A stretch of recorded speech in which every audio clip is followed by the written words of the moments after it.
In the name of Allah, the most beneficent and the most merciful. Assalamu alaikum. This is your teacher, Ms. Naseem Kausar. How are you, students? Today the lesson I am going to teach is Islamiyat.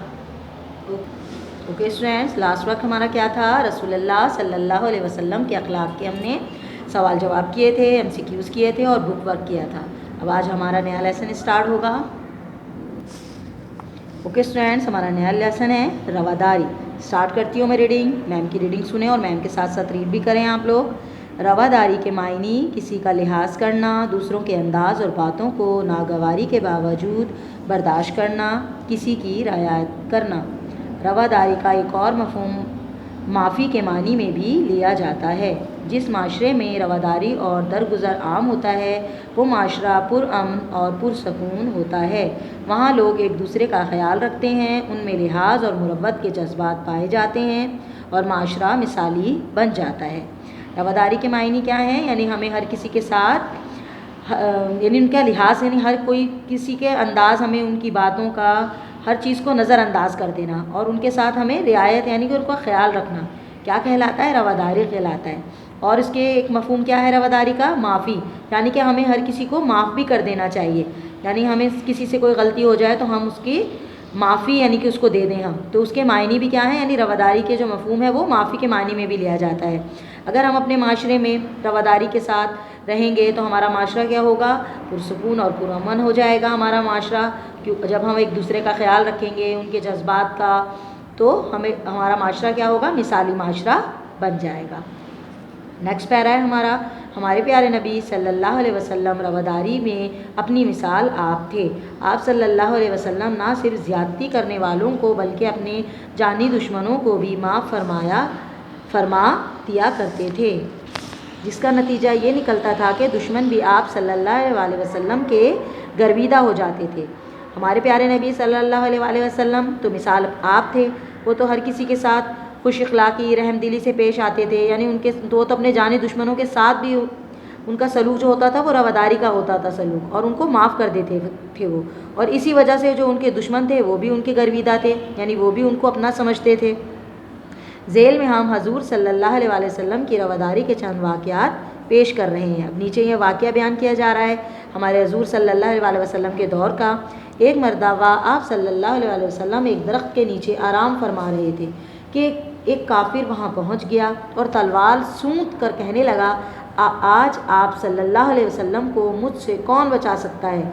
हजूर अकरम सल्लल्लाहु अलैहि वसल्लम ने इत्मीनान से फरमाया, मुझे मेरा अल्लाह ताला बचाएगा. ये सुनकर इस काफिर के हौसले पस्त हो गए और इसके हाथ कांपने लगे. तलवार इसके हाथ से छूट गई.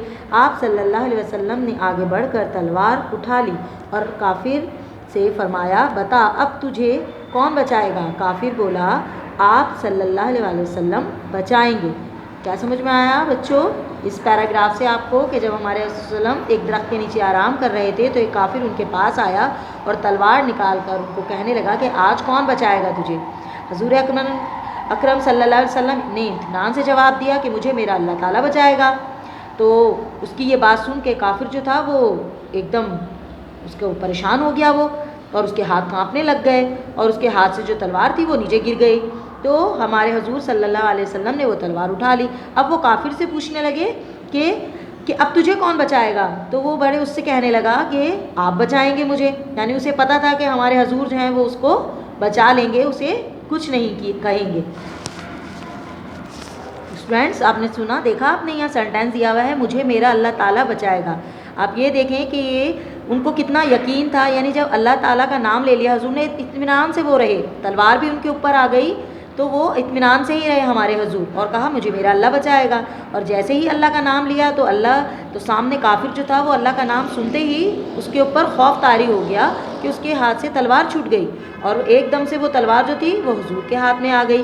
लेकिन काफिर को पता था कि हजूर जो है वो उसे बचा लेंगे.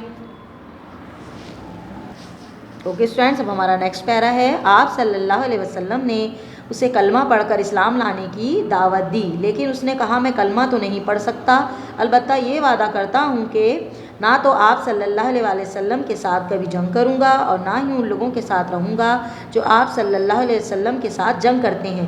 آپ صلی اللہ علیہ وسلم نے اسے چھوڑ دیا۔ روایت یہ ہے کہ جب وہ کافر اپنے علاقے میں واپس گیا تو اپنے ساتھیوں سے کہا میں ایک بہترین انسان کے پاس سے آ رہا ہوں۔ کیا سمجھ میں آیا کلاس اس پیرا سے آپ کو؟ یہ دیکھیں یہ بتا رہے ہیں کہ جب یہ سارا کافر جو تھا اس نے کہا آپ مجھے بچائیں گے تو ہمارے حضور صلی اللہ علیہ وسلم نے اسے اسلام کی دعوت دی، لیکن اس نے منع کر دیا۔ اس نے کہا کہ میں کلمہ نہیں پڑھوں گا، لیکن آپ سے یہ وعدہ ضرور کرتا ہوں کہ آپ اسلام پھیلانے کا جو بھی کام آپ کر رہے ہیں، جو بھی آپ لوگوں کے ساتھ ہیں، میں ان کے ساتھ جنگ نہیں کروں گا، اور کسی کو بھی یعنی جو بھی صحابہ کرام آپ کے ساتھ ہیں اسلام پھیلانے میں ان کے ساتھ کوئی بھی جنگ نہیں کروں گا، کوئی بھی ان کو تنگ نہیں کروں گا میں۔ تو جب وہ کافر اپنے علاقے میں واپس آیا تو اس نے اپنے ساتھیوں سے کہنے لگا کہ میں ایک بہترین انسان کے پاس سے آ رہا ہوں، اور وہ بہترین انسان کون تھے؟ ہمارے حضور صلی اللہ علیہ وسلم تھے۔ اوکے اسٹوڈینٹس، اب آپ کو اس پیج میں کیا سمجھ میں آیا؟ دیکھیں یہاں بھی ہمارے حضور صلی اللہ علیہ وسلم کی رواداری ہے کہ انہوں نے اس کافر کو معاف کر دیا، اور پھر وہ حضور سے وعدہ کر کے گیا کہ میں آپ کے ساتھ کبھی بھی جنگ نہیں کروں گا، اور آپ کے ساتھ جتنے بھی لوگ ہیں میں ان کے ساتھ بھی کبھی جنگ نہیں کروں گا۔ اور جب وہ اپنے علاقے میں گیا دیکھیں تو وہ کہنے لگا کہ میں ایک بہت اچھے انسان سے مل کے آ رہا ہوں۔ اوکے اسٹوڈینٹس، اب ہمارا پیج نمبر 30 ہے، اوپن کر لیں سب میم کے ساتھ۔ اب ہم نے وہاں پر ایک واقعہ پڑھا تھا حضور صلی اللہ علیہ وسلم کے بارے میں، اب دیکھیں نیکسٹ پیرا میں بھی ایک واقعہ ہی بیان کیا جا رہا ہے۔ چلے پڑھتے ہیں۔ خیبر کی ایک یہودی عورت نے آپ صلی اللہ علیہ وسلم کی خدمت میں بکری کا بھنا ہوا گوشت پیش کیا جس میں اس نے زہر ملا رکھا تھا۔ آپ صلی اللہ علیہ وسلم اور صحابہ کرام رضی اللہ تعالیٰ عنہ نے گوشت کھانا ہی شروع کیا تھا کہ حضور صلی اللہ علیہ وسلم نے آپ صلی اللہ علیہ وسلم اور صحابہ کرام رضی اللہ تعالیٰ عنہ نے گوشت کھانا ہی شروع کیا تھا کہ حضور صلی اللہ علیہ وسلم نے سب کو روک دیا اور فرمایا یہ گوشت زہریلا ہے۔ گوشت لانے والی یہودی عورت کو بلا کر جب اس بارے میں پوچھا گیا تو اس نے بہانہ بنایا کہ میں نے سنا تھا کہ زہر پیغمبروں پر اثر نہیں کرتا، لہٰذا میں اس بات کی تصدیق کرنا چاہ رہی تھی۔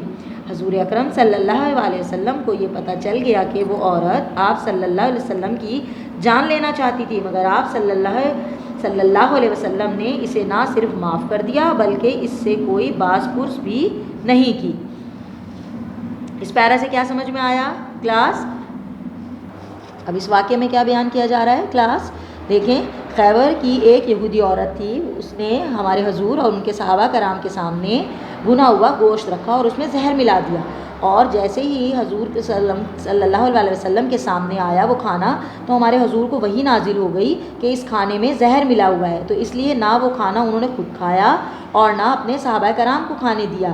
اور پھر اس عورت سے پوچھا تو اس نے کہا کہ میں یہ تصدیق کر رہی تھی کہ پیغمبروں پر اثر کرتا ہے کہ نہیں کرتا، تو اس طرح وہ جان گئی کہ حضور صلی اللہ علیہ وسلم کو پتہ چل گیا، اور اس طرح اس عورت سے پوچھا، وہ چاہتی تھی زہر دے کے کہ کہنے لگی حضور کو کہ میں دیکھنا چاہتی تھی کہ زہر پیغمبروں پر اثر کرتا ہے یا نہیں، اور حضور صلی اللہ علیہ وسلم کو پتہ چل گیا تو انہوں نے پوچھا، انہوں نے پھر بھی اس کو عورت کو معاف کر دیا، یعنی وہ لے سکتے تھے اس سے بدلہ ہمارے حضور، لیکن انہوں نے رواداری کا مظاہرہ کیا ہمارے حضور نے اور اسے معاف کر دیا اور اس سے کوئی پوچھ گچھ بھی نہیں کی۔